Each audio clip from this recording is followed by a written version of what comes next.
처자식을 한양에 두고 홀로 신관 사또가 임지에 내려오니 고달픈 건 육방관속들이다. 사또가 반듯한 언행에 뇌물을 멀리하니 아래 것들의 국물이 없어진 것이다.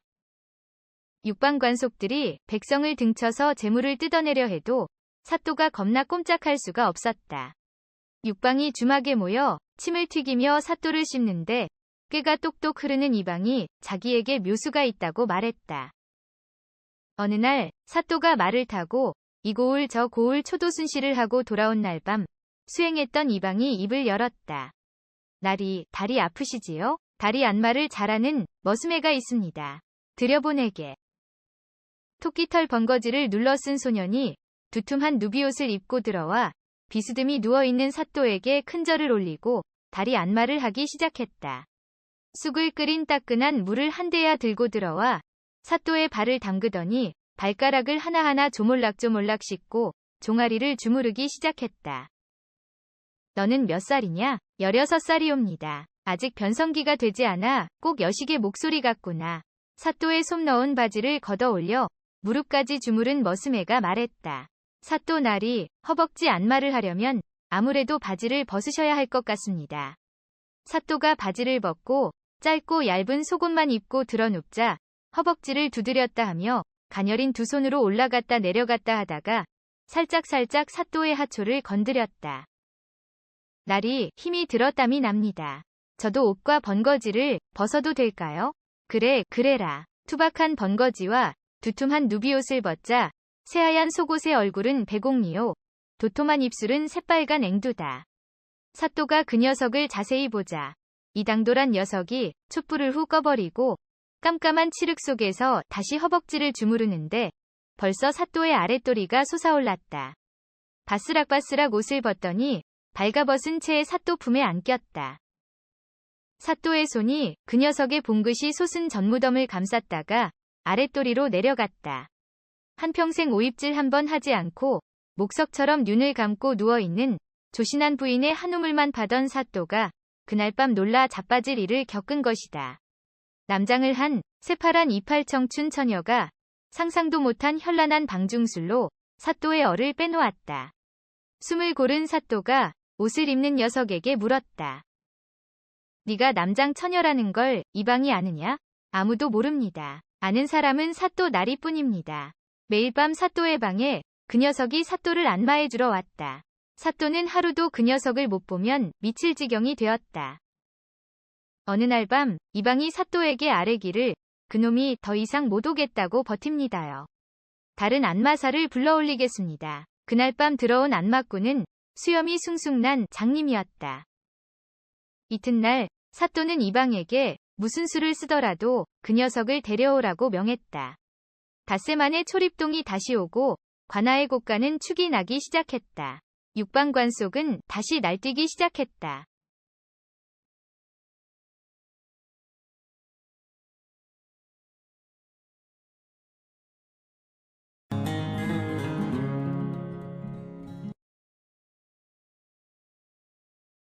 현풍 곽씨의 문중에 한 노총각이 있었는데 집안이 패가망신하여 외삼촌 집에 얹혀 살게 되었다. 곽씨는 사랑방을 쓸고 요강을 비워주며 밥을 얻어먹기를 한 3년을 했는데 하루는 외삼촌이 어떤 손님을 데리고 왔다. 그 손님은 관상을 잘 보기로 소문난 사람인데 곽씨를 유심히 쳐다보고는 여기에 와 있는 연유를 묻는 것이었다. 그래서 형편이 좋지 않아 집도 아내도 없어서 여기에 와 있다고 하니 그 손님은 외삼촌에게 저렇게 훌륭한 사람을 사랑채에 두고 썩히게 하고 있느냐며 깨끗한 옷과 하루 쓸 노잣돈만 주고 내보내라고 하는 것이었다. 이 말을 들은 현풍 곽씨는 속으로 외삼촌이 자기가 보기 싫어 어떤 사람을 시켜 내쫓으려고 저러는구나 라고 생각하고는 외삼촌이 주는 노잣돈을 들고 외삼촌 집을 떠나 산을 넘어 어느 냇가를 지나는데 어떤 부인이 빨래를 하고 있다가 현풍 곽씨를 알아보고 자기를 따라오라고 하는 것이었다. 따라가다 보니 그녀는 크다란 거각의 기와집에서 살고 있었는데 그 사랑방에서 술과 저녁을 줘서 얻어먹고는 쉬는데 내당으로 들라 하여 곽씨는 내당에 들어갔다. 내당에서는 그 부인이 나오더니 연유를 설명하는데 자기는 과부인데 어제 저녁에 꿈을 꾸니 친정아버지께서 내일 몇 시경쯤에 지나가는 분이 현풍 곽씨인데 그분이 천상배필이라고 했다는 것이다. 곽씨가 이 말을 듣고 갈 곳이 없는 몸이라 너무 좋아서 흔쾌히 허락해두 사람은 그날부터 바로 같이 살기로 했다. 그런데 두 사람이 호러미와 호라비로 너무 오래 혼자 살아서 부부관계가 잘 안 되는 것이라 부인은 아무리 노력해도 부부관계가 되지 않는 것이었다. 곽씨에게 전 남편이 복용하던 해구신 가루를 먹이고 다시 시도했는데도 안 되니까 부인은 곽씨에게 노잣돈을 후히 줘서 쫓아 보내버렸다. 곽씨가 쫓겨나서 가다가 주막집에 들어갔다. 그런데 땅거미가 지려고 할 때에 어느 양반집 교수가 수행원들과 함께 그 주막집을 들었는데 방이 모자라서 하인들을 모두 곽씨가 있는 방으로 몰아넣는 것이었다. 그런데 하인들이 술을 먹고는 곽씨에게 주정을 하는지라 곽씨는 화가 나서 주정을 부리는 하인을 때리면서 하인들이 감히 양반을 욕보일 수 있느냐고 호통을 쳤다. 그러자 그 호통에 놀라 옆방에 있던 사람이 건너와서 자기 집 하인들의 잘못을 사죄하며 말하기를 자신은 한양모 정승의 둘째 아들이고 자기 일행 중에는 과부 누이가 있는데 자기 아버지는 누이를 수절하라고 하고 어머니는 어디 가서 제발 아무 사람에게나 부탁해서 짝을 맞춰주고 오라고 해서 많은 폐물을 가지고 마땅한 사람을 찾아다니는 중인데 오늘 당신의 위기를 보니 매부감으로 알맞아 보인다고 하는 것이었다. 그래서 곽씨가 보니 과부 누이가 굉장히 미인이어서 한눈에 반하고는 과부 누이와 함께 살 것을 허락하고는 그날로 바로 부부관계를 맺게 되었다. 관계 전에 곽씨가 함께 살 것을 허락은 했지만 관계가 안 되어 쫓겨난 사연을 과부 누이에게 얘기하고 시간이 조금 필요할 수도 있다고 하였다. 그러나 막상 하려고 하니 전날 그 과부가 먹인 해구신 가루약이 그제서야 약효가 온몸으로 퍼져가서인지 성능이 너무 좋아져서 끝내주는 밤을 보내고 나니 과부 누이는 끝나자마자 곽씨에게 얼른 옷을 입히고는 쫓아낸 그 과부에게 빨리 가보라고 재촉하는 것이었다. 그래서 곽씨가 정신을 가다듬고 사내구실 못한다고 쫓아낸 과부 집에 갔더니 그 과부는 꿈에 나타나 자기에게 중매를 해준 친정 아버지를 원망하면서 새끼줄로 목을 매려고 하고 있는데 그때 마침 곽씨가 들어와서 겨우 목숨을 구할 수 있었다. 곽씨는 어제의 누이 과부와의 인연을 말하고 다시 부부관계를 요구해서 시도했더니 해구신의 약효가 온몸으로 퍼져서인지 그 성능이 막강해져서 과부댁 입이 벌어져 다물지를 못하였다. 그래서인지 그 과부댁이 아침이 되자마자 주막에 있던 과부 누이 일행을 빨리 모셔오도록 해서는 다짜고짜로 자신이 큰 집이 되고 과부 누이는 작은 집으로 하자고 하는 것이었다. 거기에다 두 과부가 지니고 있던 그 많은 재산까지 덤으로 현풍 곽씨가 차지하고 살게 돼서 이를 보고 사람들은 말했다. 사란팔자 알 수 없다는 말이 이렇게 해서 생겨난 말이구나 라고 했다. 이 말이 사방팔방으로 퍼져서 요즘은 사람 팔자시간 문제다 라고 변하더니 사람 괄세는 하면 안 된다 는 말까지 생겨나게 되었다고 한다.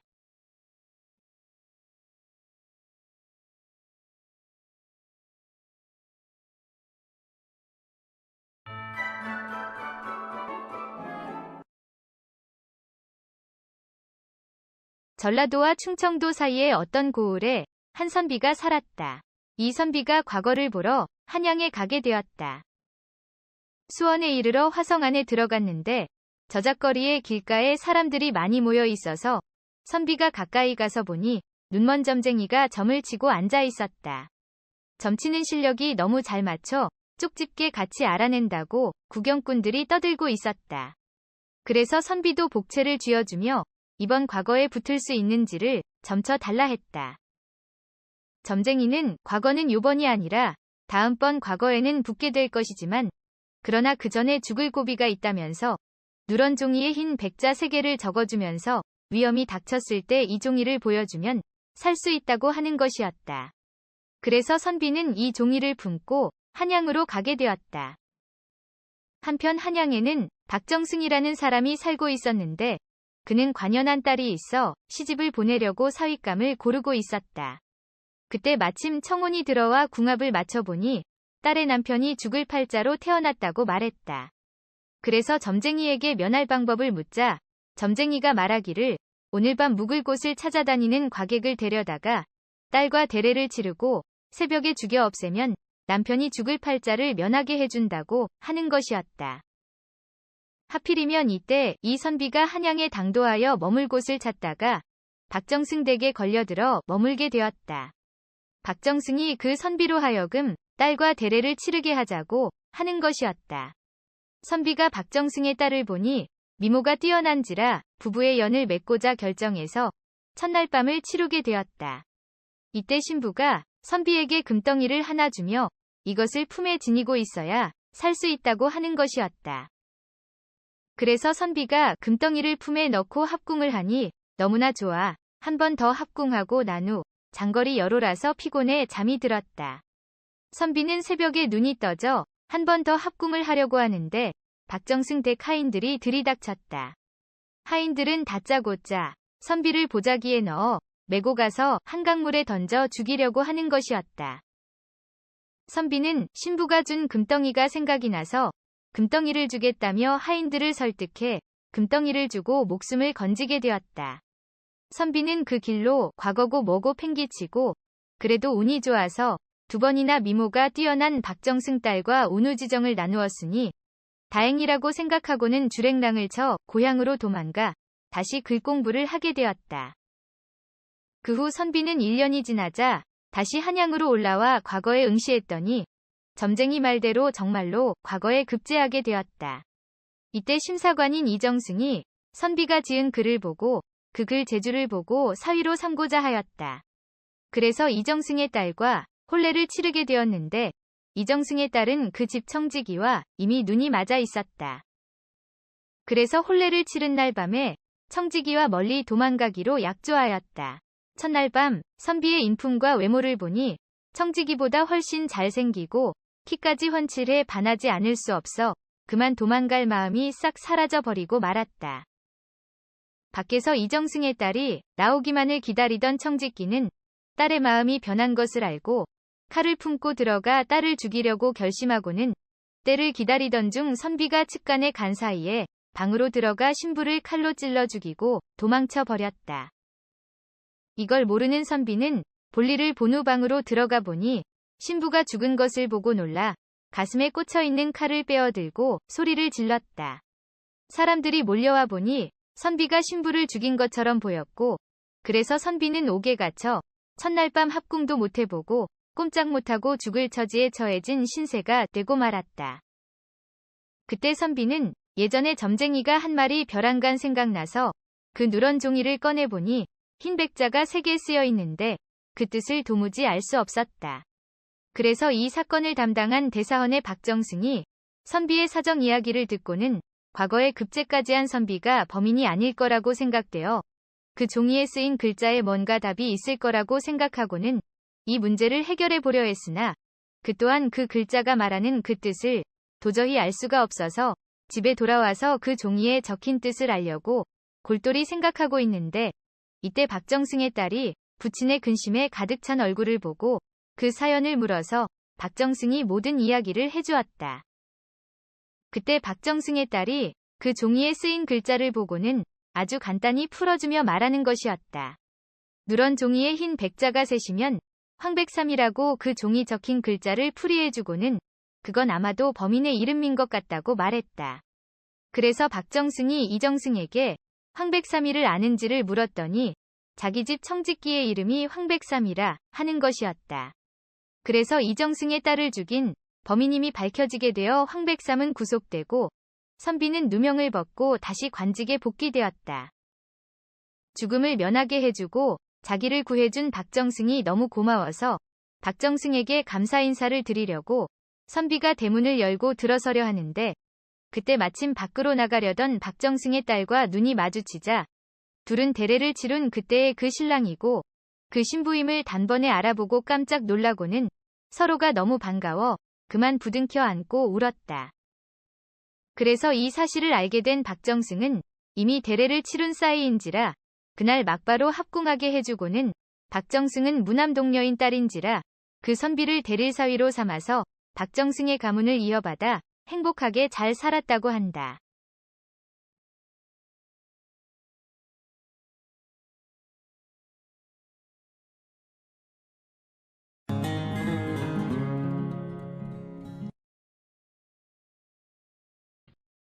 깊은 밤에 자아문 고갯마루에서 술라군들이 도둑을 잡았다. 도둑을 포박하여 초소에 데려가 주머니를 털었더니 품속에서 옥놀이개가 달린 은장도가 나왔다. 어디서 훔쳤느냐? 묵묵부답이던 도둑이 말했다. 훔치지 않았소. 그럼 어떻게 이걸 손에 넣었는가? 육모방망이로 도둑의 배를 찌르며 술라군이 물었지만 도둑은 더 이상 아무 대답도 하지 않았다. 술라조장이 관솔불 옆에 가서 은장도를 자세히 들여다보다가 깜짝 놀랐다. 은장도 자루에 정절부인 김관욱 처라는 글귀가 선명하게 음각되어 있는 것이 아닌가. 김관욱이라면 평안감사로 가 있는 김대감이다. 안 그래도 용머리 장식한 은장도에 놀이개도 보통 옥이 아닌 노곡이라 범상치 않다 했더니 팔판동 김대감 부인의 패물이라 술라조장이 소리쳤다. 이 도둑은 우리가 처리할 사안이 아니다. 위금부로 넘겨라. 이튿날 날이 밝자 팔판동 김대감 댁에 포졸들이 포승줄로 묶은 도둑을 데리고 왔다. 무슨 일이냐? 대청마루 끝에 선 안방마님이 안마당에 늘어선 포졸들을 내려다보며 위험서린 목소리로 물었다. 지난밤 자아문 고갯마루에서 도둑을 잡고 보니 그의 품속에서 마님의 은장도가 나왔습니다. 마님이 갑자기 녹이 띈 목소리로 말했다. 그는 도둑이 아니다. 어서 포박을 풀렸다. 어쩌녁 나들이 갔다가 잃어버려서 안 그래도 맘 상해 있었는데 이렇게 찾아주니 무척 고맙구나. 포박에서 풀려난 도둑은 뜻하지 않게 변한 상황에 어안이 벙벙해졌다. 너희들은 물러가거라. 이 젊은이에게는 보답을 해줘야겠다. 포졸들이 모두 물러나자 도둑은 대청으로 올라가 마님에게 큰 절을 올렸다. 마님, 이 은혜를 무엇으로 갚을지 모르겠습니다. 마님은 두둑한 전대를 도둑에게 건네줬다. 마님과 도둑은 동시에 지난밤 일을 떠올렸다. 지난밤 삼경에 도둑은 김대감 댁 안방에 잠입했다. 비단 속옷만 걸친 채 자고 있는 안방마님의 희멀건 허벅지가 들창으로 스며든 금음달빛에 아스라이 비치자 이 젊은 도둑은 그만 물건 훔칠 생각은 잊은 채 허벅지를 쓰다듬었다. 누구냐? 벌떡 일어나는 마님을 밀치고 도둑이 고쟁이를 벗겼다. 도둑은 마님이 빼어든 은장도도 가볍게 빼앗았다. 도둑의 대물이 꽉 닫혔던 마님의 옥문을 열고 들어오자 마님은 자기도 모르게 두 팔로 도둑의 목을 껴안았다. 스물이 갓 넘은 힘센 도둑이 42살 마님을 꾹꾹 누르자 마님의 가쁜 숨은 문풍지를 흔들고 등줄기에 땀은 요를 적셨다. 첩을 데리고 평양 가더니 거기서 또 동기머리를 올려준 김대감과 합판을 해본 지 7년이 넘었다. 허우대가 멀쩡한 도둑은 그 후 보름에 한 번씩 깊은 밤 삼경일제 김대감 댁에 월담에서 안방으로 스며들었다.